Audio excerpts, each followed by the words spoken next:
It is showtime in the big city. Hi, everybody. Welcome in. It's time for Three Guys Before the Game, episode number 689, and we're doing another one of those reviews and preview shows. West Virginia and Kansas from this past weekend, looking ahead to Tuesday night's tilt between the Mountaineers and the Houston Cougars.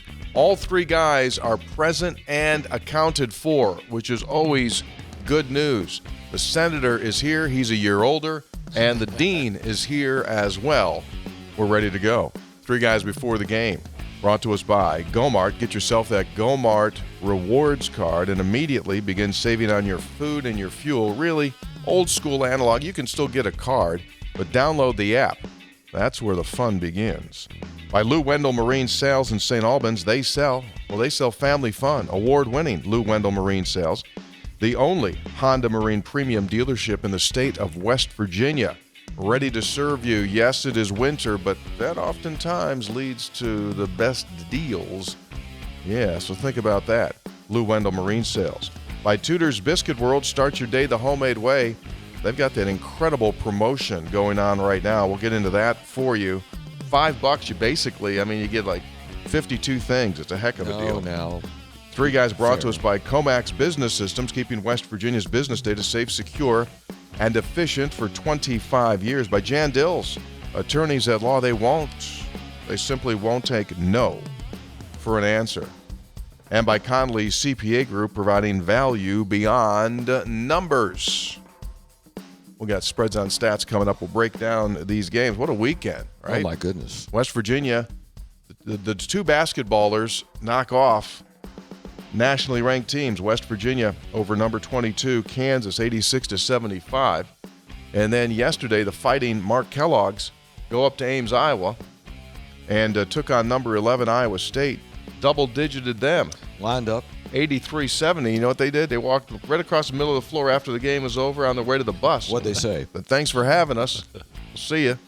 83-70. Mimi was outstanding. Jordan Harrison put up a stat line. They just shot the heck Lined out up. of the ball. They don't care whether they're home or away. They just win road games too. It doesn't matter. Where do you want to play? Go play. They shot 60% from the field in the fourth quarter. That's nice. They shot 55% in the half. They shot 51 for the game. And they also turned over Iowa State in one of those quarters. Might have been the third 9 turnovers in the quarter. They had 25. They forced 25 turnovers, and they outscored the Iowa Staters 30-17. 30-17. Yeah, 30-17, a 13-point difference in turnovers, and that was the margin of victory, 13 points. Big runs were a theme this weekend for the basketball teams. Oh, that one, goodness. and then, of course, West Virginia and Kansas, which you're going to get to. That was a big run. Yeah. Huge. 22-2. I think that's what it was. 22-2. 16-0. 16-0 and a 22-2 run over the Kansases. So, yeah, that's a good deal. However, not to cast any clouds here. Stop. Don't say it yet. Can we enjoy it for a minute? Yeah, we will. The gauntlet continues, though, because West Virginia now takes on the Houston Cougars Tuesday night. And as of right now, the rankings haven't come out because it's the middle of the night when we're recording. But they were number 7 last week. So they're going to be, they've just got one loss. And What they do? They just went to Baylor, just went to Waco. They didn't treat them nicely. No. They beat Texas Tech earlier in the week too. So they're good. They're good. They're good again. We'll get to that preview. They're really super. Let's enjoy good. Kansas for a minute. What do you mean? Let's talk about beating Kansas. Well, here's one thing you never forget. You never forget a nice victory like that over a nationally ranked team on your home floor. But for me, I'll always remember that game, West Virginia over Kansas, not necessarily for what went on the court, but the fact that Hoppy was there. First game he had been to since UNLV, that was that 81, 82. What year was that? When was it? No, seriously. I think when was the last time you were there? No, last time I was there, Adrian Dantley. No, seriously. For Notre Dame. To your knowledge, when was the last time you were there? Gosh, for a men's game? Good Adrian Dantley reference. Yeah. Thank you. Yeah. I don't remember. 25 years maybe. Seriously. For a men's game, yeah, maybe. Maybe. No, that's not right. Well, maybe.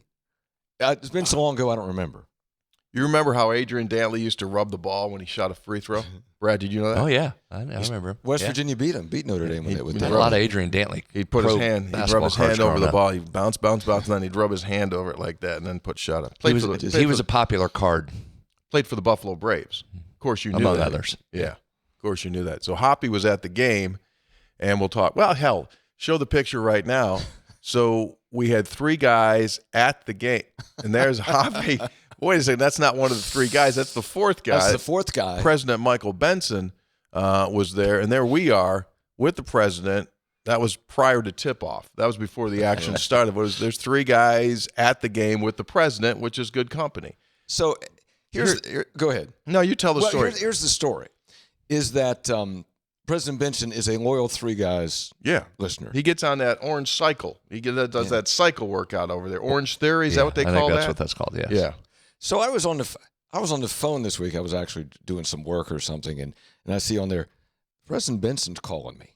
This was a couple days ago. Why wouldn't he? Yeah, so I took the call, and he said, I was listening to 3 guys and heard something about that you haven't been to a game or you don't get a good – whatever it was. He says, I want you to come and sit with me at the game Saturday, Brad. And I said, well, of course, Mr. President, I'd be happy to come. And he got me some tickets. Got a ticket. Got me some tickets. And, here's the reality of it. What? The reality. Let's put it into context, Brad. Can we put it into context? He heard you whining on the show about wanting to sit behind. It's more accurate. Behind us. That's what it was, yeah. Behind us in the front row. And I said, I don't have access to those. He happens to have access to those. So that's why he called you and said, since Tony can't help you out, you can use one of my seats. Thank you. He's right on that. So it was Tony's seat? That's one of your seats? No, it's one of his seats. He doesn't have seats. I don't That's have what he's seats. told you. We don't have tickets behind the bench. We do not. Now, the president of the university does. Now, downtown does. They have some access to that. They have we a few do seats not. there. You keep saying that to us. We don't have those. I don't know what you think But he heard you complaining on the show that you didn't want to just go and sit in a seat like everybody else, that you had to be behind us. Yeah. And the president took care of that. So I sat with the president right behind, front row, and had a wonderful time. Well, here's the next question to that. Yeah. Did you watch the game? Because I had several reports like all they're doing is talking. They're not watching the game. No, we watched the entire game. And President Benson, who played basketball, college basketball. He played at a place called Oxford and BYU. He was up there. What? I told you. Who's the big dude and who's the Congress guy that What? There's a big congressman that was at Oxford when he was there. Oh, I don't know. I'll tell you who it is. I'll figure it out. So no, Corey. First name Corey. Who's the big Booker? Corey Booker. He was there at Oxford. When Benson was there. I'm the resident political guy. I'll just come up with the political folks while the political pundit over here doesn't know who you're talking about. I don't follow it. No, we talked, but we watched the game intently. I mean, he's a very knowledgeable basketball fan, and it was great fun. And we're talking too, and maybe during a break we talk, or a play would happen, and we would discuss that, Brad, like happens. I mean, we knew President Benson was watching. I think he was really asking if you were paying attention. No, President Benson was watching. We know that. He was. You were? Oh, absolutely. Okay, but I tell you, it was great fun. Yeah, Hoppy's obvious observations are coming up in just a second. Textual Healing as well. And thank you, Mr. President, for the invite. Sure. Well, you picked a good one. Don't be a stranger. I'll tell you that. We'd like to see you in there. You picked a good one to come to. Before another 25 years goes by, we'd love to see you back in there. I saw the Coach Hodge afterward. Yeah, I saw he came over to you. And he said, hey, you're our lucky charm. Yeah. And I said, I didn't get a chance to, I said, well, Mr. President, I said, Coach, I think maybe some other like Honor and others may have had a factor. Harlan probably a bit of a lucky charm. Yeah, out of Hoxie, Kansas, absolutely. 3 guys before the game is brought to us by Jan Dills, attorneys at law.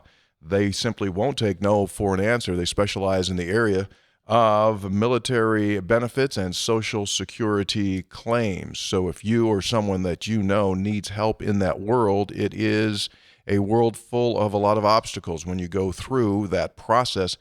Call them ASAP before you even start the process. They can guide you through because that's what they do each and every day. So if you're thinking about it, or if someone that you know needs help when it comes to military benefit claims or Social Security claims, contact Jan Dills, attorneys at law, based in West Virginia. They started in Parkersburg, but they have clients in all 50 of our U.S. states.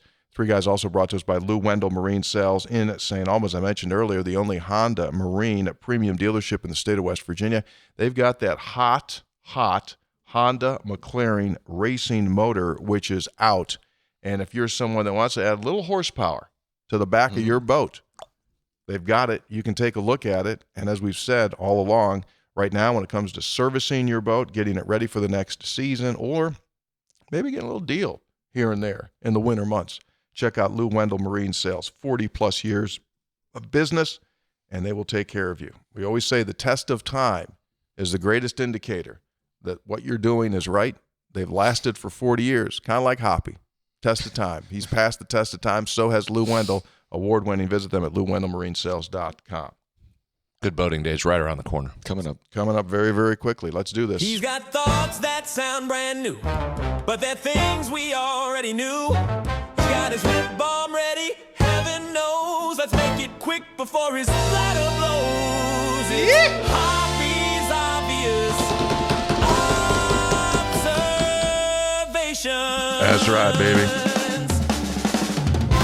Hit it. I cannot wait to see the obvious things you're going to come away with after being in the arena. Well, I'll tell you Basketball games at the Coliseum are fun. Sorry, didn't mean to jump the obvious observation. Coliseum you go right ahead, sir. Coliseum seats a lot of people. There was a lot of gold in there. They used three officials during the game. You know what I didn't know? I didn't know you couldn't get in until 10:30. I got there like I was all anxious and nervous. I got there at 10 o'clock, just standing around, just visiting with people. Was like the first person in the parking lot. You're like a greeter. That was. You're like a greeter. Good. Great. Okay. Tony, as you like to say, it's a great day to be a Mountaineer wherever you may be. That was a great day. Just a great day. In West Virginia, Brad, for some reason, they just own Kansas here. Kansas has a lot of problems in this building. I mean, Bill Self nice to see. Bill Self just like breaks out in highs when he has to come. It's wild. I mean, it's the building in the league where he has the most trouble, and it's not particularly close. Props to the crowd. Mm-hmm. I mean, just a great crowd. Students went back Monday today, but students were there. Great crowd, great atmosphere. Crowd made a difference down the stretch. In the game, crowd made a difference. Brad, I know you'll point out key plays and key players. For me, like Bilo and Honor, my player of the game was Harlan Obioha. I just thought that he had the best game since Pitt. I mean, he's had double-double, 10 and 10. And down in the second half particularly, he just was playing with so much passion, getting big rebounds, getting buckets. I thought he was a difference maker in the second half. He was outstanding. Mm-hmm. Yeah. You could tell that game meant a little bit more to him. He was ready to go. West Virginia had issues with turnovers in the first 10 minutes, had 5, but only had 4 the rest of the game. Cleaned it up. That's pretty amazing. Turned that ball over 4 times the rest of the game. Free throws, struggled early, but then made free throws down the stretch. 14 of 18 in the second half, 78% in the second half, 72% for the game. Yep. There was a point in the second half, early in the second half, I thought I was getting worried, as I think Mountaineer Nation was, and maybe you guys too, when Kansas extended the lead to, 7 or 8? Was it at one point? Wasn't 9, was it? 8, maybe? And West Virginia went on that 16-0 run. You said 22-2, is that what it was? But a 16-0 run against Kansas, 16-0, that's unheard of. Yeah, they were up, Hop, to your point. They were up 8 with 14:55 to go at 59-51. They were up 8 again with 8:36 to go. No, that's the other side of it. West Virginia had gone on its run, so the visitors were up. Their last time that they had that chunk lead, 14:55 to go, they're up 59-51. And that goes back to what Coach Hodge talked about at the Cincinnati game, that is finish strong, which they obviously did.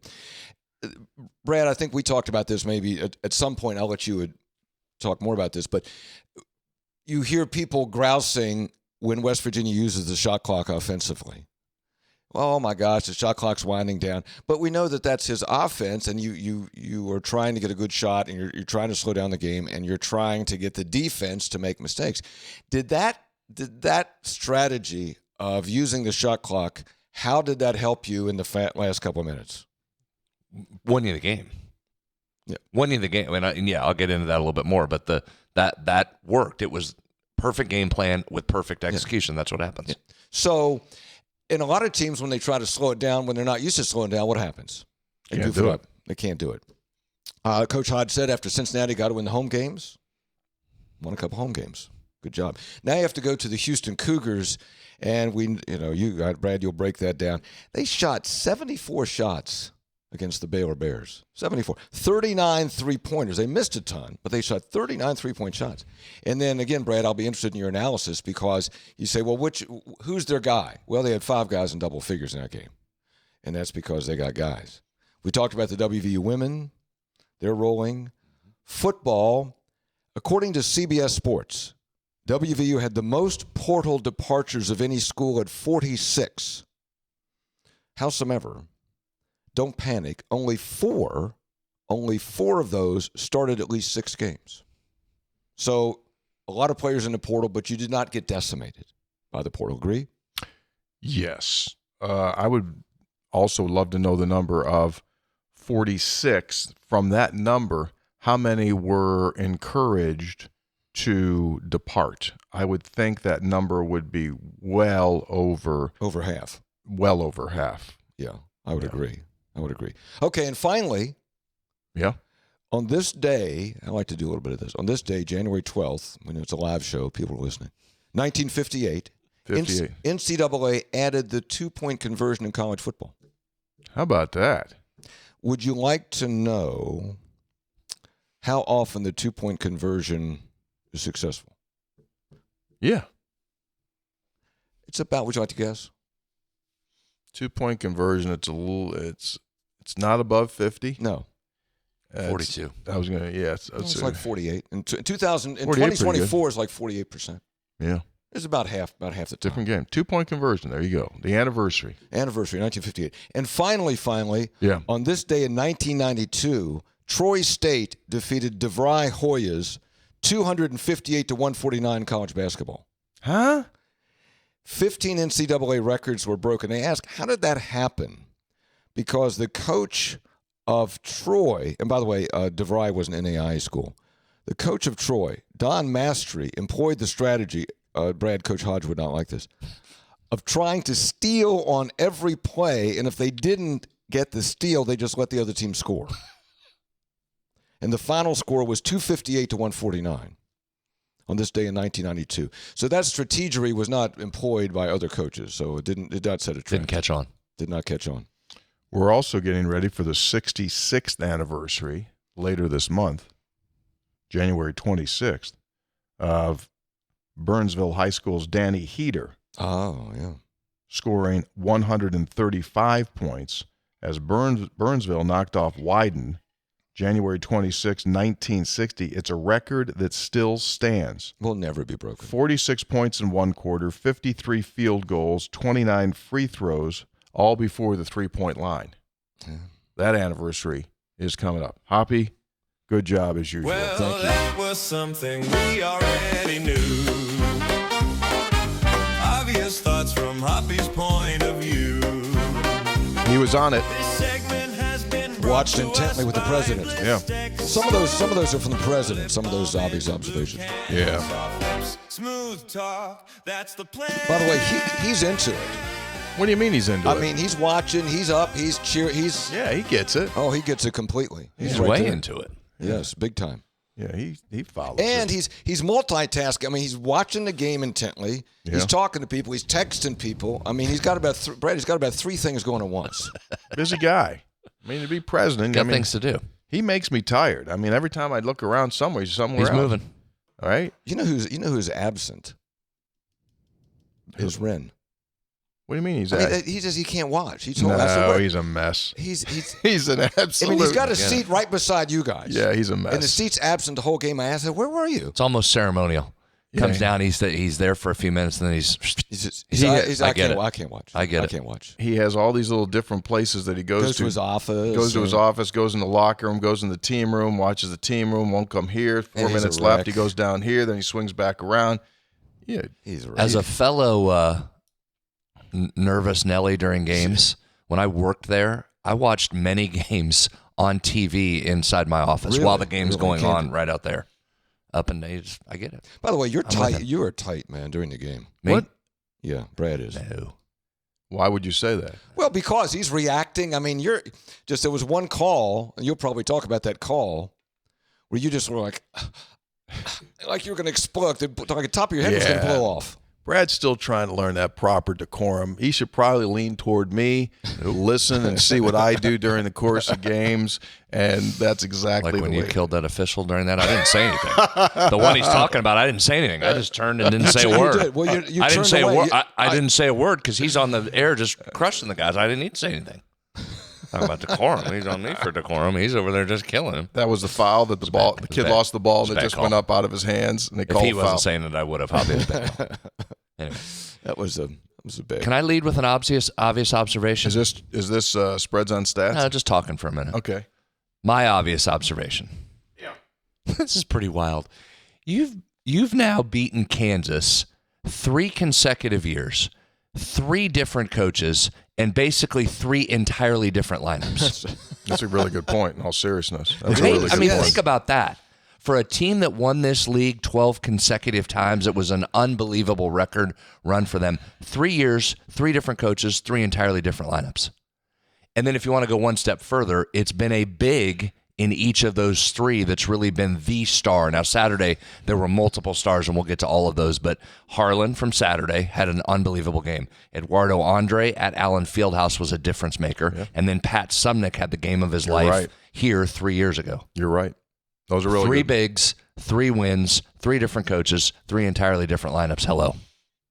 It's not our job. Wild. It's not our job to figure out Kansas, but there's like something like they were the absolute, you couldn't sniff them, right? As he said, they won 12 conference championships in a row, which I don't think will ever be done again in a major conference. I don't think that'll ever happen again. That was unbelievable. Like, so here's the question, like, what's up? What's up? I mean, you could tell the Peterson thing is not going well because of his in and out, taking himself out. Like, that is not conducive to, I think, the chemistry that you need to win these kind of games. I mean, when it gets real, you got to have everyone, as PJ Fleck would say, rowing the boat. And there's something in there. I'm going to find them to be an extremely interesting study as the season goes on to see what they end up doing, see what Peterson ends up becoming. As we said, there's still some talent there, man. You got to play well. That's not one where you can go in there and chuck it around and do anything. And that's what I think the story of this was coming out of that game. That West Virginia played extremely well throughout the whole game. Put up 86, guys. Yeah. Put up 86 on a team that came into the game as the number 11th ranked defensive team in the Ken Palm ratings. One of the best 3-point defenses in the country. West Virginia dropped double-digit threes on them again. I'll get into all those numbers, but I just thought credit to WVU and again, another year of transition, and they turn around and get the third straight win over Kansas. That really struck me. You know what was fun? Being, again, things you see when you're there and having the vantage point, which I did, is that West Virginia was up, 10-9 in the last 30 seconds, Brad. And West Virginia, nobody stepped in to take the ball out. And Coach Hodge called a timeout and brought the young men over and had a candid discussion with them. Here's what was happening there. Jasper was pulling a nice veteran move and taking his time in getting to the inbounds, making sure everybody got set and knew what they were doing. So he was not going to be told when he needed to start. He was going to decide when to start it. But in a point of emphasis this season, officials are supposed to get the game going quicker and not allow for that stuff. The official not only threw the ball over to the empty spot where Jasper was going to go, Jazz had his back to the baseline where he was about to step in and was directing some traffic, taking his time, intentionally slowing that down. The official not only threw the ball in, started his count and was at 2 and going on to 3. West Virginia would have got a violation. Ross recognized it and called the timeout there. But Jasper was trying to, that was intentional. That wasn't like, what are we doing? What's going on? Jasper was intentionally trying to slow it down and get everybody set. Take your time there. West Virginia did get hit on a 10 count, questionable 10 count. Too quick. Too quick. It was quick. Yeah. Didn't affect the game. Yeah. Okay, we can do stats now if you want. You want to do spreads on stats now? Into it. Okay. Spreads on stats. What do you say we do that? Brought to us by, well, you know who it's brought to us by. It's brought to us by Hit It. Thank you. Brought to us by the Conley CPA Group, providing value beyond numbers. Let's jump into the analytics portion of the show. This is where we break down the game. Brad will look back at what we thought the keys to the game would be and then what actually happened. Conley CPA Group, just fantastic folks. What they'll do is, besides being a full-service accounting firm, they give you business guidance as you make your way through, giving you the best situational advice so you don't end up spending money unnecessarily. They also can provide remote accounting for your business. Visit Conley CPA Group. They, too, been in business a long, long time, based right here in West Virginia. They do it every day across the state of West Virginia, Conley CPA. Let's begin, as you just mentioned, what we talked about Friday. Let's look at how some of those keys turned out, and we'll start with what we thought was the biggest key in the game, and it certainly turned out to be a big one, I thought. What would Kansas get from Darren Peterson, the talented, projected by some to be the number one pick in the NBA draft guard that Kansas has? I thought, guys, first and foremost, as advertised when you see him live in terms of a player and a skill set and the size and how smooth and his ability to get shots when he wants shots. Guys, there was a period of time in the first half where it was just like, my God, this dude is really, really good. Showed his talent in the first half, just really did whatever he wanted. Tony, end of the first half, we were saying on air, Peterson's going to get the last shot. Peterson comes down. Everybody knew he was getting the last shot, knocks the last shot in. But the second half was different, and a lot of that was Jasper Floyd individually and team secondarily. But Jasper was exceptional on defense in the second half, on him as the primary defender. You forced Peterson into 1 of 6 from the field, 1 of 4 from 3 in the second half. He just could not get it going, and then late, his hamstring must have been acting up or cramps. I didn't hear afterwards what it was, but he needed out of that game. Came out of that game late, right as Honor Huff was hitting the 3 over him, and that changed. He came back in for just a little bit of a run after that, but was not available for Kansas after that. West Virginia took advantage and got the win. So going in, we thought that was the biggest key. Was he going to be a guy that put up 40 on you, or could you get him to come in and out of that lineup? He did late in that game, and I thought that was a factor. I think we need to underscore that even more. Just think, now this guy's going to be a draft pick, whether he's 1, 2, 3, 4, whatever it is, next summer. But in the second half, you held him to 1 for 6. 1 for 6 and 1 for 4 from 3. He scored 7 points in the half. That right there is everything you need to know. Most of the strategy against him, really all you can do is you've just got to make it difficult on him. Make him hit tough shots over you, and he did in the first half. But in the second half, he didn't make those tough shots. He wasn't able to convert. And again, that's a team effort. You're not guarding a guy with one guy, but Jasper was the primary defender and just made it absolutely difficult. I mean, you've heard me talk, Hop, for a long time about I think Jasper's one of the best on-ball defenders in this league, and I thought he really showed it again on Saturday. Yes, absolutely. Right, let's keep going. Let's talk about the three-point shooting. We had thought earlier in the season, and Tony, we watched these guys a lot through the summer, and I felt like this was going to be a good shooting team. There's multiple guys that can make shots, and it came along slowly early in the season, but it's starting to pick up in terms of your three-point shooting. That's now 5 of the last 6 games with double-digit threes. 3 of those opponents were in the top 11 nationally in defensive efficiency. 2 of them were top 5 three-point defensive efficiency teams, and you're finding a way to hit double-digit threes. 4 of those 5 opponents that you've hit double-digit threes against were Power 4 teams, so you're not just stacking stats against sub-300 ranked teams here. So West Virginia's shooting continues to be an important part of this, and you're starting to get some consistency across multiple guys. Again, that's led by Honor, and we'll get into some of his numbers. It's led by him. When he's making shots, it opens everything else up, but this team has been making threes over the last few games. Yeah, 6 of the young men scored threes on Saturday. Correct. Yeah. Against Kansas, 6 of 6 from the top of the key 3. 3 of 5 from the right wing 3. So that's 9 of 11 from 3 just from those 2 spots. You were blistering from the top and from that right side key.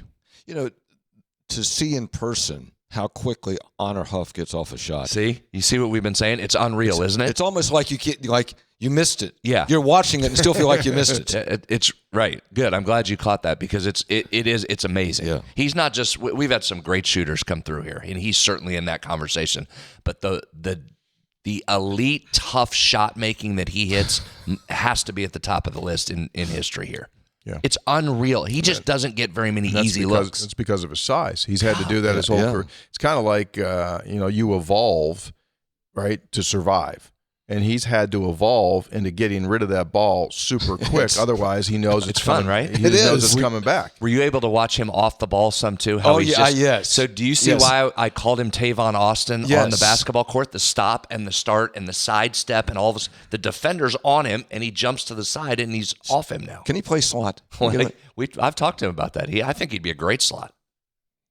Pretty good corner too. He'd be probably a little small for corner, but he can guard. 165, and I'd stay on the basketball court. He can play slot. Yeah, he'd be unguardable.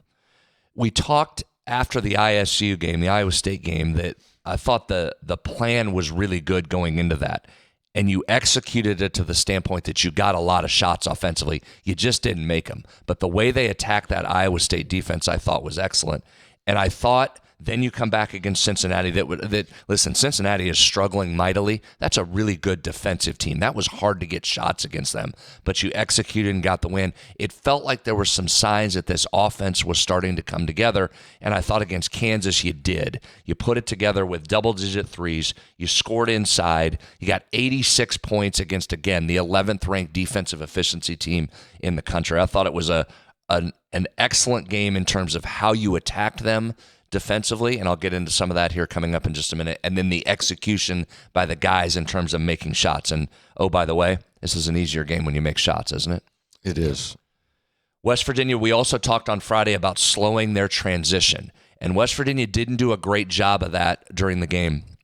25% of their shots came via fast break. That's above their season average. But, and I thought this was a big but, you did limit them in the second half to fast break points. They only had 5 of them. 5 fast break points in the second half. And part of that was, Hop, you mentioned those fewer turnovers in the second half where you only had 2 in the entire second half, and you made shots. So you weren't giving them those live ball runouts where they're extremely good at the steal, and then it's going the other way and it's up fast. So they had 14 in the first half. Correct. And then you were making shots so you could get back on defense, and that obviously limits transition. So that got better throughout the game, but it was a problem certainly early. You also ate them up inside. 1.3 points per possession on post-ups. And I've said this many times, if you average 1.1 points per possession, you probably will lead the country. At least that's what led the country last year overall. So for context, the West Virginia is 1.3 on post-ups. And this wasn't just the bigs inside. We saw Belo have some success. Harlan got some inside buckets. But how about Jasper? And I think, Top, that was your point, that people grouse when they do that and the shot's not converted. Okay, I get it. But that's part of what you're doing. And, Tony, we mentioned it on the broadcast. West Virginia did a great job of being very NBA-esque on Saturday. And by that, Hoppy, I mean they identified specific matchups that they wanted to exploit. And when they got it, either just on the straight matchup or off a switch, everybody knew, boom, rotate out of that, give it to the guy with the ball, clear the side, and we're going right at this guy, to the point Kansas had to remove one of their defenders. And again, Bill Self's a Hall of Famer. He saw it as quickly as we did. 2 straight baskets. They had to get their defender McDowell out of the game. El Marco Jackson was another guy they were targeting early. And every time he got matched up, Jasper took him, backed him right down in the post, and that becomes twofold. One, what you said earlier, you're working clock, so you're limiting Kansas's possessions. And then 2, if you can finish, that's even better. And 3 times Jasper took him to the basket when they tried to leave single coverage on him and finished. He was also waiting for a drop down, right? That's why he's dribbling and looking, trying to see what the defense is going to do. Where's your advantage? If you don't come dig down on him, he's going to the hoop, which he did. But then he also, when they dig down and drop down, what's he do? Kicks it back out, boom, knock it in. So I thought that was outstanding. That's the most points off post-ups for West Virginia since Coppin State in early December. Wow. Most field goal attempts off post-ups this season, and the second best points per possession this season from the pick and roll man. So you really did a good job. And if you go back to the last couple of years, that's what Pat Sumnick and Noah Farrakhan did 2 years ago. Eduardo Andre had success last year. Those were both against Hunter Dickinson, though. This was a different kind of matchup because of Bidunga's ability to block shots, but West Virginia ate them up inside in a matchup all day long, whether that was a guard or a big. So I thought that was important. Let's talk catch and shoots for a second. And if you listen regularly to this show, you've heard me talk about the big gap that exists between how few unguarded catch and shoot jumpers West Virginia gives up versus how many that teams make against them. And I keep saying regression has got to come. Those numbers are too far off. Well, maybe we got some. Kansas had 8 guarded catch and shoots out of 23 total catch and shoot jumpers. That's below their season average. They usually get more than 8. They only got 8. But they only got 3 points off those 8 jumpers. Out of a possible 24. There we go. Now we're getting somewhere, Hoppy. That's the way it should look. They tied a season low in points off those shots, and by far a season low in points per possession off those shots. So finally, those numbers matched up. West Virginia didn't give them very many open looks, and when they did, they missed a lot of them. So that was a big key. I know we giggle and laugh all the time about you have to make shots, right? Whenever it's key to the game, you got to make shots. Yeah. There's a reason that is such an important line, and here's why. This game illustrated why. West Virginia scored its most points, of the season on guarded catch and shoots. Most points off guarded catch and shoots. Best points per possession on guarded catch and shoots this season. And a lot of that was honor. You talk about an elite, tough shot maker, it's there. Yeah. That one at the top of the key late where he got the 4-point play opportunity. Big, right over Peterson. Yeah. West Virginia also got good shots against what had statistically been an elite defense. 20 total catch and shoot jumpers. 10 of them were guarded, 10 were unguarded. So they got some looks as well. The offense was working. After timeouts, let's bring this up because I mention it nearly every broadcast. I thought that was really good. Ross is really good coming out of timeouts. West Virginia is top 1% nationally in points per possession out of a timeout. So you ask, can you draw up offense? Can you draw up sets coming out of timeouts? West Virginia so far in the season, top 1% in points per possession. This has taken a step in Big 12 play, even though you faced 2 of the top 6 defenses and a third that was number 11 in the country. So you've seen West Virginia score a bunch of its points coming out of those timeouts and get great looks. I also thought Ross's game plan was really good in a couple of other areas. Honor being used as a ball handler more, because what you're trying to do, Hop, is find ways that you can't just face guard him and take him out of games. You let him come get the ball at the top, and now you've got a situation with him. What are you going to do? Honor has 20 points as the pick and roll ball handler in the last 2 games alone. He had 30 total points in those sets in the previous 14 games. So you're seeing that evolve, right? That teams have tape on you. They see what you're trying to do. You counter punch with them. Ross has done that with Honor in particular. Also, we saw Honor. We talked about this after the Pitt game. Honor's ability to screen. He'll go stand in there and put a screen on people. And against Pitt, it happened a lot down inside the lane. Like down in that traffic, he would cross the lane, set a screen, and it was freeing up Harlan. That's why part of why Harlan had such a big game against Pitt.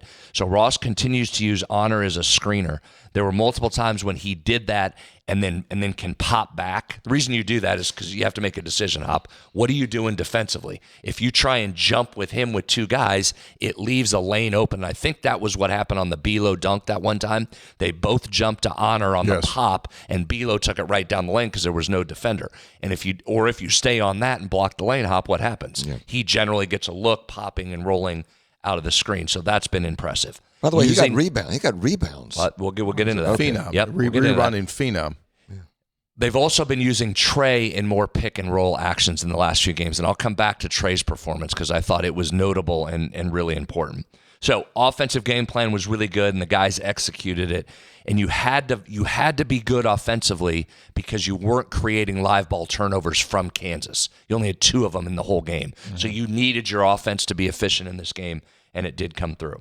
All right, let's finish up here with some individual performances. You guys already mentioned Harlan. I don't need to add to that. I thought he was outstanding. It was clear the kid from Hoxie, Kansas, wanted to play against KU, and he was ready to go. And it wasn't just the stat line. It was his physicality in there. There were a couple plays that it won't show up on the stat sheet that he didn't get a rebound, but he tapped it out, where he was just in the area and being physical. And just his passion. Like you saw him really He's emotional. That's him. Yeah. I mean, he was really, really into it. Yeah, Which begs the question. It has to be replicated every single game going forward if you're going to do anything this season. If you're going to win games in this league, that has to be the norm, not the exception. And it shows that it's there. Well, then go do it. Let's talk about Jasper for a second. I mentioned his defense on Peterson. I'll get to some numbers in just a second. His back downs offensively, we talked about. He was 4 of 4 from the field, including that big three. Just a tremendous game from Jasper. Here's the numbers. Peterson had 0 points out of the pick and roll. He had 12 earlier in the week against TCU. Had 0 against West Virginia. Only the second game this season when he hasn't scored out of the pick and roll. Talk about doing a good job defensively. He had 0 unguarded catch and shoot attempts. Wow. 0. They were there. Yeah. All 8 were guarded. Only game all season with 0 unguarded catch and shoots. Jasper also played 17 minutes in the second half in big foul trouble and didn't foul out. Picked up his 3rd foul, so he had those 2 in the first 3 minutes of the first half and had to sit basically the whole first half. So credit to Amir Jenkins for coming in and giving you great first half minutes there while Jas was on the bench. Second half, picks up his 3rd foul at the 19:25 mark. So here he is 50 seconds into the second half, and he's got 3. Stayed out there, played the bulk of the second half, did not get his 4th until 3:58 on the clock, didn't foul out while guarding what might be the number 1 pick in the NBA draft. Huge. So I can't say enough about what Jasper Floyd did to you. How about Brendan Lorient? He was outstanding as well, and it was another one of those baton games. Brendan was the scorer in the first half. Right, outstanding. What do you have? 16 in the first half. Then he handed the baton off to Honor in the second half, who took the scoring. But Bilo was outstanding as the roller, and he was a guy that Ross identified before the game. If there was going to be somebody that needed a big game, it was going to have to be Bilo. He was outstanding. 8 points as the pick and roll roller. He did that on 4 field goal attempts, so he was perfect like he was up against Ohio State. He had 8 points off catch and shoot jumpers, which is really good. So Bilo, outstanding. Honor, 4 more threes in the game. He had 10 for the week. And Hoppy, you mentioned the rebounds. 7 more rebounds for the smallest guy on the floor. That gives him 15 for the week. And then he was 9 of 10 from the free throw line, many in the second half when you were icing the game. You know where he gets a lot of those? It's not because he's out jumping somebody. It's just the ball comes out at a weird place and outside of the bigs, and he's just so quick. He just grabs the ball. Mentioned he was an elite, tough shot maker. That's his 8th game out of 16 total. This is Honor. 8th game out of 16 where he scored more points on guarded catch and shoot jumpers. Where he got his points on catch and shoot jumpers, 0 of them came on unguarded. 0 points on unguarded catch and shoots because he's rarely unguarded. And he's number 2 in the nation in made 3-point field goals. Number 1 in the Power 4. And he rarely gets an unguarded catch and shoot. Let's talk about Trey real quick here. I thought that the numbers didn't show up. Like, you won't look at his stat line and go, oh, Trey played his best game of the year. Tony, I thought demeanor-wise and aggressiveness offensively, there were some times when he took it. Like, you could tell he just said, I don't care who we're playing. Give me the ball. I'm ready to go. He's coming. And went to the lane, tough, initiated the contact, finished the drive over them. I thought he was really good. He hit 2 massive threes for you. Back to back, right? Yeah, he hit 2 massive threes, and he played the entire 20 minutes of the second half. But I just thought demeanor, if you were watching Trey closely, the way he was aggressive and the way he initiated contact, especially on the offensive end, I thought that was a really good game for Trey Eaglestaff. A couple of notes on him. He's had 2 or more 3-pointers in 5 of the last 6 games. And from 3-point range in the last 4 games, he's shooting 41%. He's made 10 threes in the last 4 games. So he's coming. Yeah. Correct. Coming. All right, that's a lot. That's a lot for Kansas, I realize, but I just thought there was a lot of things to point out. Some numbers there that really, to me, illustrate the job you did on Darren Peterson, how effective your offense was, how good multiple players were, and that's what it's going to take for this team. Honor's got to make threes. That's first and foremost because it releases the pressure defensively and frees up other guys. So he did that again. The rest of the team stepped up. Just an outstanding performance. Coming up, we'll preview the Houston Cougars. Right now, let's talk about your business phone system. Is it old? Does it need to be updated? Chances are probably yes. Well, the folks at Comax Business Systems, they do that.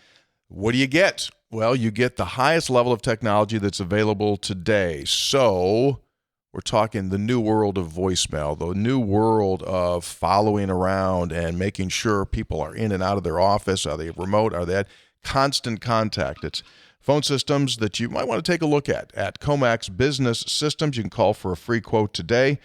Keeping West Virginia's business data safe and secure and keeping your phone system operating just perfectly.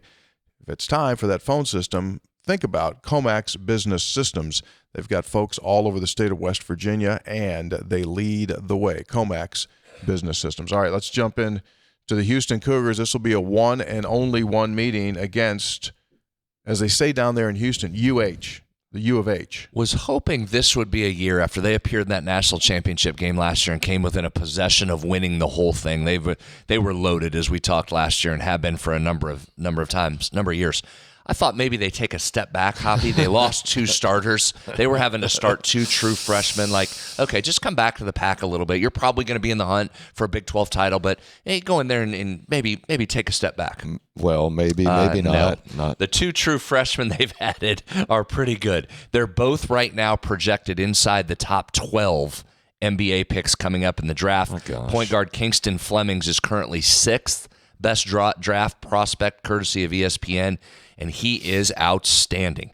Top 8% of players nationally in offensive rating. Top 2% of players in assist rate nationally. And Ken Palm has a metric, guys, that he uses to list game MVPs, statistically who came out of the game as the MVP, does it for each game.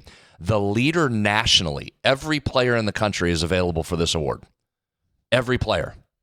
Kingston Flemings is number 1 as a true freshman, 11 game MVPs. He's a dog for Houston. Is he? Just a He's dog. right now sitting in the number 9 spot on Ken Palm's Player of the Year standings that, again, comes statistically, but he's number 9 in the top 10, which, by the way, the Big 12 has 4 players in that top 10 nationally, Player of the Year. But Flemings is unreal. He took over against Texas Tech. He was their go-to guy late. Now, we can get into Emmanuel Sharp and how good he is and what a sharpshooter he is and how devastating he can be when they kick it. But Kingston Flemings, guys, is a dude, and Jas and company are going to have their hands full against him. The other true freshman's a big Chris Senack, 12th best prospect right now by ESPN for the NBA draft.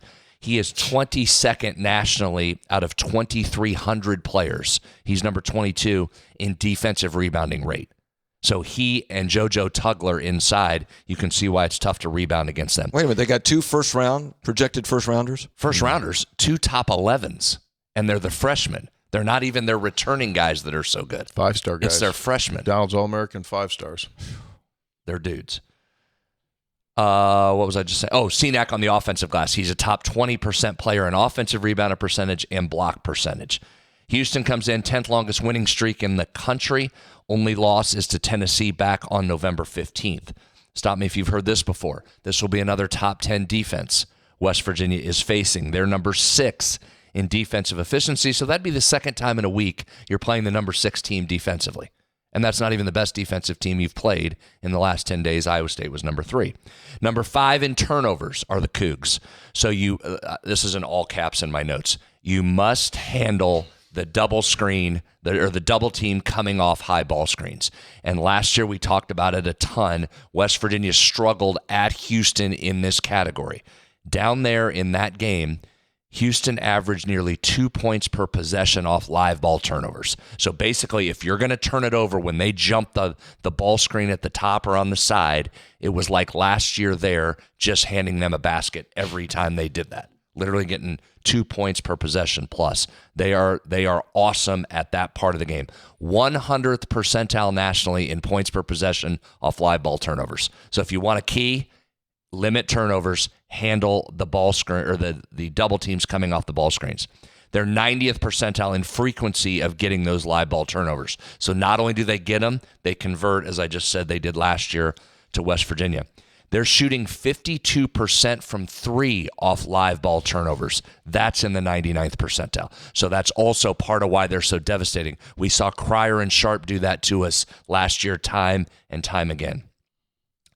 Teams are shooting only 31% from 3 against them on unguarded catch and shoots. So I keep talking about how teams shoot. It's close to 50% against West Virginia in unguarded catch and shoots, only 31% against Houston. Offensively, this is where they've changed, and part of what allowed them, I think, to get to the national championship game.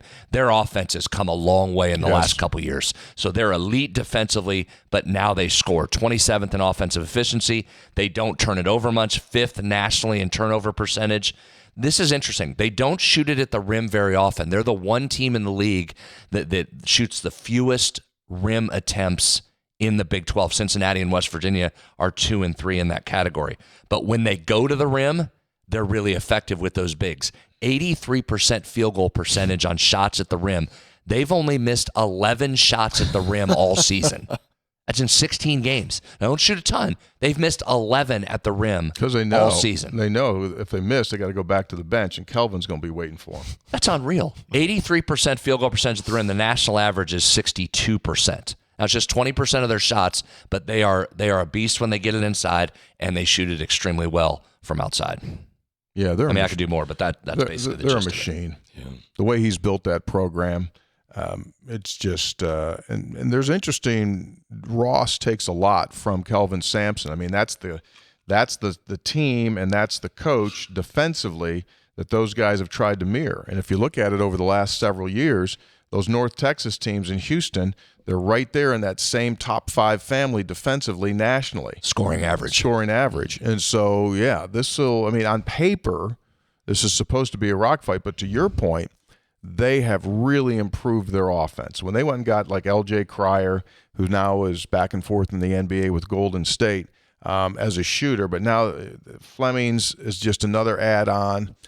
They got it cooking there, man. They just have an absolute template, and he's old school. Like, there's no players asking out on his team because they'd ask out. It would be like that would be the last time he would ever be on the team. They play hard edge, really physical, and if you're not ready for it, the year that we had Josh Eilert as the coach, we went in there, and Kirk Carissa could not get the ball over midcourt. West Virginia suffocated him. West Virginia was starting its offense inside the center jump circle. Yes. That's how far they pushed away. West Virginia couldn't do anything. And if you're not physical and tough with these dudes, they will throw you all over the floor. And I thought this is going to be ridiculous to say, but I really thought they lost L.J. Cryer, who was a Mountaineer killer. We did his stats a lot last year on the show. He played 200 games against us. He played, well, 212, I think. Baylor, Houston. I mean, just crushed us for years. So I'd get him out of there. I think they're better with Fleming's because Cryer was such a deadly shooter. So he and Sharp, like you left them open for a second, they were banging it on you. But Fleming can not only shoot it from 3, he's at 40% from 3. His ability to put it on the deck and get by you to the basket, I think gives them a whole nother dimension. I mean, now they can just give him the ball and say, go make something happen. Mm-hmm. And if you close him out, now Sharp's still sitting out there shooting 40% from 3. And I think they've upgraded. I never thought I would say they would upgrade from an L.J. Cryer at the guard. I think they have with Fleming's. And they've also upgraded their facility. And even though when you go in there in football, it's embarrassing. Their attendance in football is embarrassing. But in basketball, they're bought in. Really? And they've got that revamped Hoff-Heinz Pavilion is now the Fertitta Center. And it's really nice. And they do a lot of pro things in there during the course of the game. It's got a vibe. It's got a bounce to it. It's a super underrated hard place to play in the conference. People talk about Allen Fieldhouse, talk about Hilton Coliseum. Houston is underrated because right now they are cooking and rolling. Tough to play in there, too, because they're so damn good. Yeah. That's part of it, too. Absolutely. Here's how good they are, Hoppy. Just mentioned almost their entire starting lineup. Yeah. Had not mentioned Milos Uzan yet, who was a preseason Big 12 first-team all-conference. Yeah. Might be the best point guard in the league. Yeah. Saw him for 2 seasons at Oklahoma. So they're And good. now You got it's your 2 work cut out seasons. for you. This, as we said, this league is unrelenting, just absolutely unrelenting. So here comes another one. But you go down there, you take your shot, see what you got, go make some shots, Hop. Yeah. There we go. Handle the double team. That's the key. Once again, WVU women victorious as well over the weekend. We mentioned the numbers, but as Brad said, Mark Kellogg, they have obviously Audie Crooks is just an unbelievable player. She had 22 yesterday, 8 of 9 from the field, 1 of 1 from 3, 5 of 5 at the foul line, had 10 rebounds, and was able to play 33 minutes. And that's big on the offensive line, but Mark Kellogg has been packing and recruiting and building specifically for Crooks, and back in the day, Kansas State's big, Lee. And so he had girls yesterday that just attacked inside. And I hadn't looked at this number yet, but I want to see this. Yeah, how about this? Paints in the point. Points in the paint.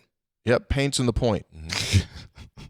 Painting the point. Go ahead. 44 for West Virginia, 20 for Iowa State. That's where Iowa State makes its living. They make their killing in the lane, and West Virginia outscores them in paint points 44-20. Brad mentioned earlier Mimi Wheeler went really big, 25 points, 10 of 18 from the field. Jordan Harrison, who's going to be so badly missed in the years to come. Go down that stat line. Yeah, she went 19 points, 7 of 17 from the field, 3 of 6 from 3, 2 of 2 at the foul line, had 5 rebounds, 8 assists. Steals. Steals, what's it show? I don't know how many steals did she have. Doesn't show on the line. Hang on. Steals, she had, oh my gosh, she had 7. Thank you. She had 7 steals. Yeah. It's a massive line. That's for a good her. stat line. 30 points off turnovers for West Virginia. They forced Iowa State into 25 turnovers. And again, I know that's what you do, but that was a top 15 team in Iowa State all playing on its home floor, and you absolutely flummoxed them in that game. Big win. Got another massive game coming up here Wednesday. Last week it was undefeated Texas Tech. Now it's the TCUs. Yeah. Got the TCUs coming in here, and that'll be an ultimate challenge. So if you have the opportunity on Wednesday night, go out to Hope Coliseum. Now, Hoppy was at the men's game. I think you do. I mean, you need to go to a women's game. I need to go. I'll probably be watching or listening to the State of the State, but I want to go to a game. So, and I think Homeless has tickets. Yeah, right under Good the basket. seats. Yeah. Right in the basket. So he needs to listen to the State of the State, Brad. No, There's no way you could tape that, and then when he gets home, spend the time to listen to it, because you need to watch it live. I'm just pointing it out. 3 guys before the game is brought to us by Gomart. I mentioned, remember this day, January 29. It's coming up here quickly. That's the day for Vinyl Value Days. Looking They forward will to that. designate a product on that day that will take the price back to the 1970s. What do you think it'll be? I guess you shouldn't guess. Something of a big brand item. It's not like it's Well known. a well-known item. It'll be a well-known item. I mean, back like in the like 70s. Slim Jim or It'll be a well-known item. I mean, there are chip manufacturers, there are soda manufacturers that will I don't know if probably be Big involved. Candy will get involved yet. That might come along later. Not sure, but January 29th. So get the Gomart app. Make sure you have the app so you can go in there on that day and take advantage of Vinyl Value Days. And they'll do that each month. They'll have one day in the month where, okay, here you go, Vinyl Value Days. Go in there and cash that bad boy in. I like that. I went to Postal Gomart on Saturday. Yeah, Postal Plaza Gomar. Picked Good up- customer service in there. Nice kid. Great. They do a Nice great job. kid. Picked What'd up you get? a couple bags of ice. Yeah, a couple bags of ice. Very nice. Very nice. They got you kind of Did cornered you get you a there. lottery ticket while you're in there? No, or I didn't. I mean, they get you like, how do you play it? There's 7-pound bags of ice, and then there's the jumbo 22s. So you kind of got to like, which way do you want to You go? didn't do on 22 this? is all too 7, much. not quite enough. 22, so I just got 2 7s, made it 14. Sure. you can never have enough. To me, ice is an unappreciated luxury. What do you mean by that? You got triple points, too, when you dinged in that ice. Well, that's- It was Saturday. That's You went true. Saturday, right? Yeah. Yeah, that's so you true. got triple points. Yeah, You can never have enough ice. Go with the big bag. It's yeah. not that expensive, and again, underappreciated luxury. A lot of countries are hard to get ice. True. Well, yeah, right. They don't use ice like we use ice, and so when Americans go over there and they go, "I want ice in my drink," they look at you like, Or you go like you're in England and you ask for, can I get some water? And like they bring you a small glass half full of tap water. Like, okay. Yeah, they use it's different. It is different. It's a different. We're more water. We're very hydrated. Yes. Maybe the most hydrated country in America, in the world. I would think so. Yeah, we carry these cans around, Oh my buckets, gosh. hoses. Can they get any bigger? It's just No. now you see like small people, like young Yeah. women with giant things. They're like 2 gallons. Might be too hydrated. I don't know. I'll have to look into that. Three Guys Before the Game is brought to us by episode800.com. That's time for Textual Healing, episode 800, where you can buy our coffee, which continues to get rave reviews, our Mountaineer popcorn, and all of our apparel. Hoppy and I have got Three Guys stuff on today. You want to take a look? I love the new logo. Hoppy's got the new logo. I got the new logo on because it's like so... A little more subtle. It's If you know, identifiable, you know. but not. Yeah, it's exactly if you know, right. you know. So, By the way, may have a new item dropping Excuse very me? soon.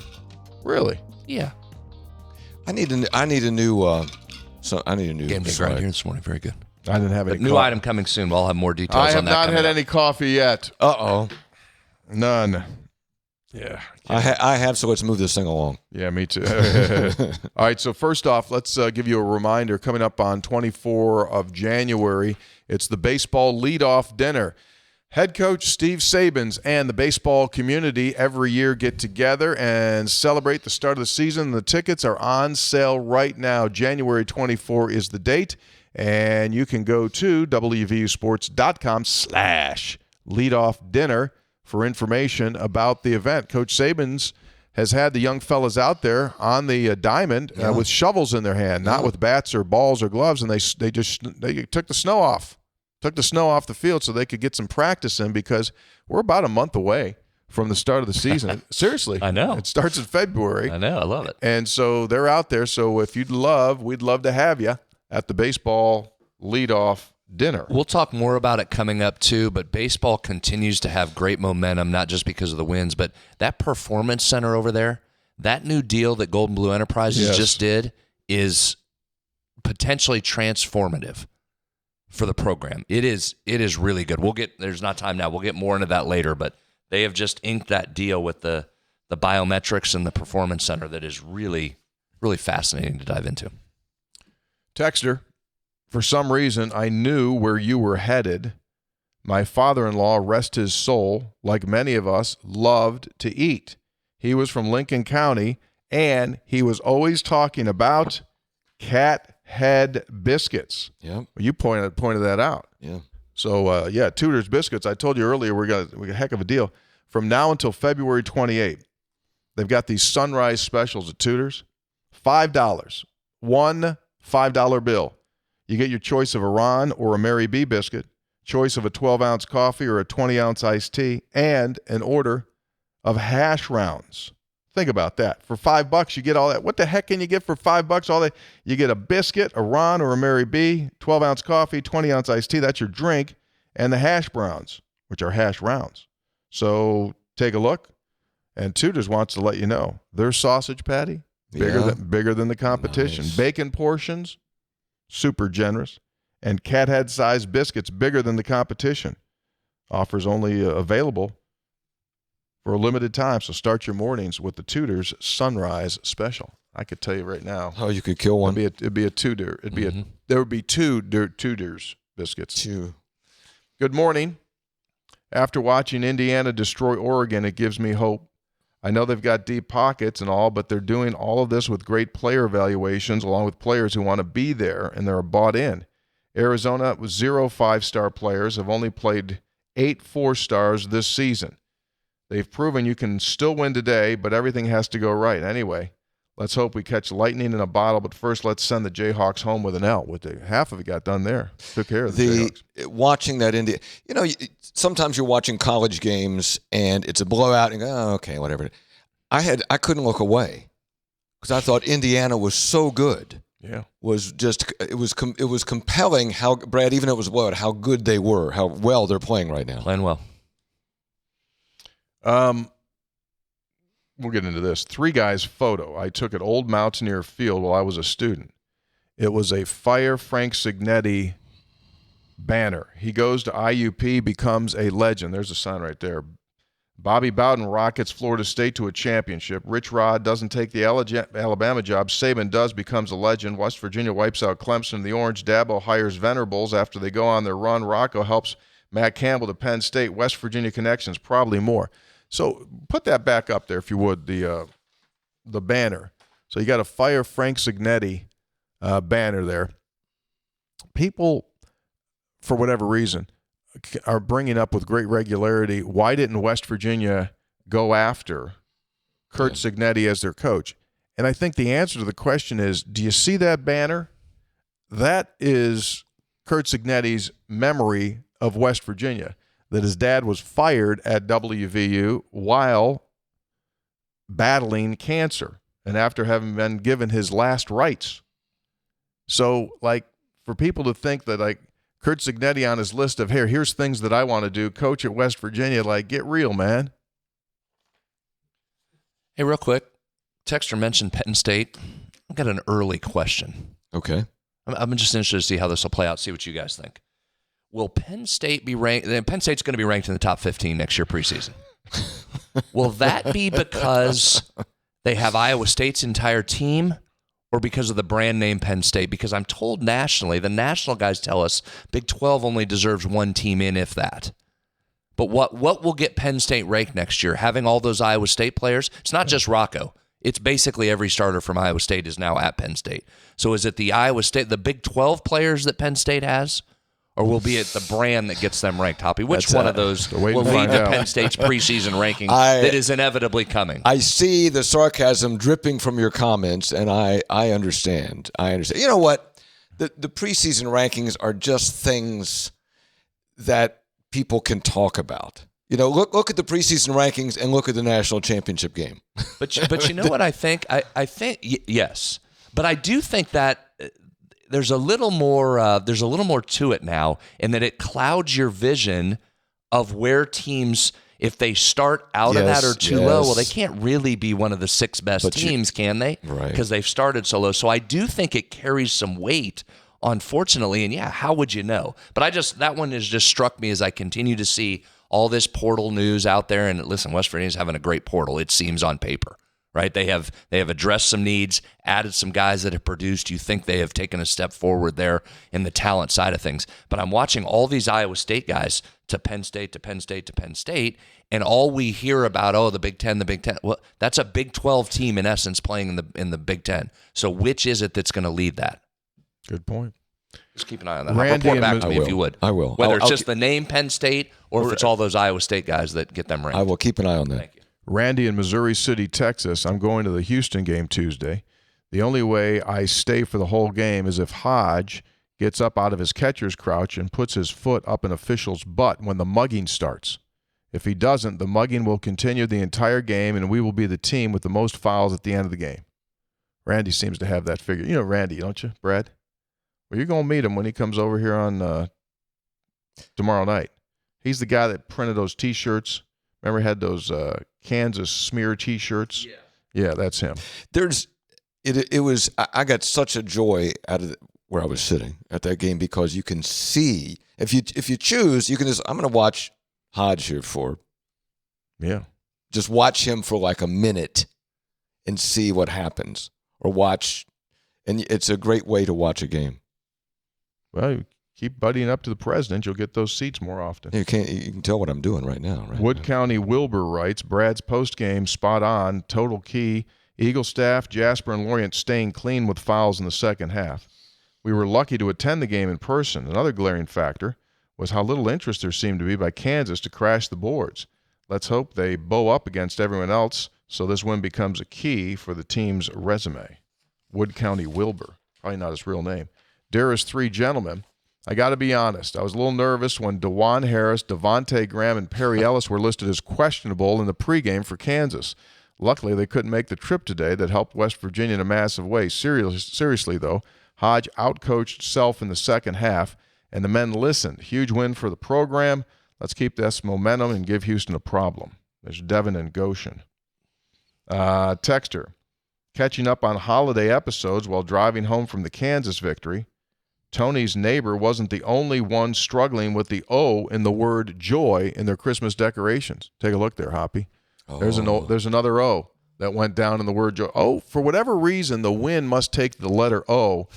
Some kind of a thing, thermal cloud that goes through the middle of the O and knocks it down. Because my neighbor had the same situation. The O goes down, J and the Y are just sitting there laughing at it. What's up, O? Get up, O. Kind of like a sheep when it goes down, can't get up. Maybe the J and the Y had something to do with it. I don't know, man. Big hole in the O. Texter. Last month in Atlanta, Delta Airlines for training. First morning, our instructor talking about his Ohio State Buckeyes, big fan, asked me where I'm from. I say, I'm a diehard Mountaineer from Charleston. 5 minutes later, one of my new classmates comes up, introduces. He was an active duty F-15 pilot for the Air Force. Said his name was David and that his family was from, of course, Wheeling. Grown up, still a diehard Mountaineer. Awesome guy. We talked about Mountaineers and flying all week. He even brought an old sweatshirt to dinner. Can we show that picture? There he is. So there's two guys just talking Mountaineer football and F-15s. Very good. Just talking airplanes and Mountaineers. He says, hard to believe all of the people that come through that campus. I had another diehard Mountaineer in my class, always a West Virginia connection. Let's keep that momentum rolling. Let's go Mountaineers. I'd like to talk to F-15 pilot. Yeah. Like, what's that like? Right? Whew. Gail in Martinsburg. Here's a situation. Might have to get this on the episode 800. Think someone could find out if Harlan Obioha has hair bands that match each of his different team uniforms. If he doesn't, maybe fine-looking Phil could effort some for him. Love the show. I think they do always match. They match. So what's he got? He got gold, rubber bands in his head? No, just like headbands. Oh, she's talking about that. I thought he was put like a rubber band around it. I'll keep it. I'll note that. I'll note that. Two quick things for you before you go here. Hoppy likes Big J journalism. Yeah. Right? He's a Big J journalism guy. Yeah. So just to confirm, we had multiple texters tell us the Pal Mountain Goat sign was up there. When we saw it. We saw a picture. Can't necessarily confirm that picture was taken on that date that it was recent. It might have been backdated, but we trust the texters. It wouldn't be. Our guy Joe Bricado, though, as he was out traveling the state, made sure to reach out to me earlier in the week. He saw it with his own two eyes. So that gives us another source on top of the great textures. So if Bricado saw Monument alive. Bricado confirms. Bricado confirms. So we did have two sources now. Yeah, multiple sources. I think we got three now, but just to double check. Okay. That's as good as gospel of Bricado. Also, thank you to the Morgan family. You know, Rachel, that's the additional Mountaineer. Yeah. Right? Then Tim and Sean came down before the game, dropped some treats off. Oh, for your birthday? Well, they were for everybody. Oh. They were for all of us. I don't know that I shared, but they were for everybody. The peanut butter balls made by Rachel's grandma, Sue of Lewisburg. Oh, Sue makes those down there in Lewisburg. Those things are good. Yeah. I'll tell you something. Belated happy birthday to Brad. Yeah. 55 on Saturday, same day as the Kansas win. 65 on Saturday. That was great. No, he's 55. Good 35th birthday. Thank you, guys. But anyway, thanks to the Morgans. Those things were awesome. Yeah. Too bad I don't eat sugar, processed sugar. You guys are getting on me about that fruit. I think you might have cheated a little bit on Saturday. I think you might have. No. I'll tell you what, if you're going to cheat, you should cheat with those peanut butter balls. Pretty good. I had a couple covered in chocolate. Pretty good. They were good. Special thanks to producer Jake. So we're back Thursday to recap Houston, preview Colorado. Mm-hmm. All right, let's do it. Colorado's coming on the road for 2. They do Cincy and then here. Correct. So they're going to doom. Cincy, then here? Cincinnati earlier. Good. We'll catch them. They won't know where they are. I hope so. They gave Texas Tech a handful the other night. They did. Again, easy. No, nothing's easy. People are going to be tired of us saying it. There just is not any gimmies. 3 guys brought to us by Gomart. Get a Gomart rewards card. Keep January 29 in mind for Vinyl Value Days. Lou Wendell Marine Sales in St. Albans. They sell family fun. Visit LouWendellMarineSales.com. By Tudor's Biscuit World. Start your day the homemade way with a Tudor's Biscuit and take advantage of that morning special. Super $5. Get everything. Comax Business Systems, keeping West Virginia's business data safe, secure, and efficient for 25 years. By Jan Dills, attorneys at law, they won't take no for an answer. And by the Conley CPA Group, providing value beyond numbers. That is it for us. The 689th episode of 3 Guys Before the Game is completed. For Hoppy, the 55-year-old senator, and producer Jake, we'll see you.